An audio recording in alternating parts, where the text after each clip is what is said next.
What if the city that nearly destroyed Rome was even more magnificent than the legends say? What did Carthage actually look like in 218 BC, at the absolute height of its power, just as Hannibal prepared to march his elephants over the Alps? I promise you, by the end of this documentary, you will walk the streets of ancient Carthage and witness its legendary harbors, towering citadel, and unimaginable wealth in breathtaking cinematic detail. This is the true story of the city that almost became the capital of the Mediterranean. Today, when we think of Carthage, most people remember only its dramatic ending, the city razed to the ground by Rome in 146 BC, the ground sown with salt, and the famous curse, Carthago delenda est. But in 218 BC, Carthage was not facing destruction. It was at its zenith. This was the richest, most powerful, and most sophisticated Phoenician city the world had ever seen. A maritime empire that controlled trade routes across the Mediterranean, from Spain to Sicily, from North Africa to Sardinia. Its population exceeded 500,000 people. Its navy was unmatched. Its merchants dominated commerce. And its military genius, Hannibal Barca, was preparing the most audacious invasion in ancient history. Yet for over 2,000 years, we have only seen Carthage through Roman eyes, as the eternal enemy, the decadent rival, the city that had to be destroyed. Now, using the latest archaeological discoveries from Tunisia, ancient texts by Polybius and Livy, Punic inscriptions, and advanced AI reconstruction, we can finally see the real Carthage at its peak in 218 BC. Not as Rome wanted us to remember it, but as it truly was. Welcome to Carthage, 218 BC. You arrive by sea at dawn. As your ship rounds the headland, the city reveals itself in layers of breathtaking grandeur. First, you see the two magnificent artificial harbors, the most advanced port system in the ancient world. The outer commercial harbor is enormous, lined with warehouses and bustling with hundreds of Phoenician trading ships from every corner of the Mediterranean. Egyptian grain, Spanish silver, Italian wine, African ivory, and Baltic amber are unloaded here daily. But it is the inner military harbor that truly stuns visitors. Perfectly circular, it could shelter over 200 warships. In the center stands a small island with the admiral's headquarters, from which signals could be sent to every ship in the harbor. The entire complex was designed so that no outsider could see the warships being built and repaired. Here's what few people know. Carthage's military harbor was so advanced that Roman historians later described it with awe. The walls were double-layered, and the entire system was engineered with such precision that it remained unmatched until the modern era. You disembark and walk toward the heart of the city, the Byrsa Hill. This great citadel rises dramatically above the harbors. At its summit stands the magnificent temple of Eshmun, the chief god of Carthage, surrounded by grand colonnades and sacred groves. From here, you can see the entire city spread out below like a map. The streets are wide and well-planned, paved with stone. Multi-story houses of wealthy merchants rise 3 or 4 floors high, painted in bright white, red, and ochre, with shaded courtyards and rooftop gardens. Carthage was a city of extreme contrast, immense wealth alongside a large population of artisans, sailors, farmers, and slaves. You enter the main agora, the central marketplace. The air is filled with the sounds of bargaining in Punic, Greek, and Libyan. Merchants sell purple dye, the famous Tyrian purple that made Carthage rich, fine textiles, glassware, jewelry and exotic animals.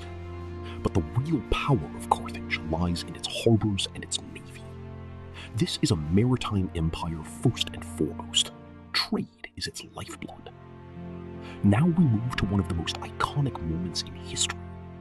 In the grand Barca family palace on the slopes of Byrsa Hill, A 29-year-old Hannibal Barca is making final preparations for his invasion of Italy. His brothers Hasdrubal and Mago stand with him. Maps of the Alps and Italy are spread across tables. War elephants are being readied in nearby compounds. Hannibal is not just a general. He is the son of Hamilcar Barca, the great commander who rebuilt Carthaginian power in Spain after the First Punic War.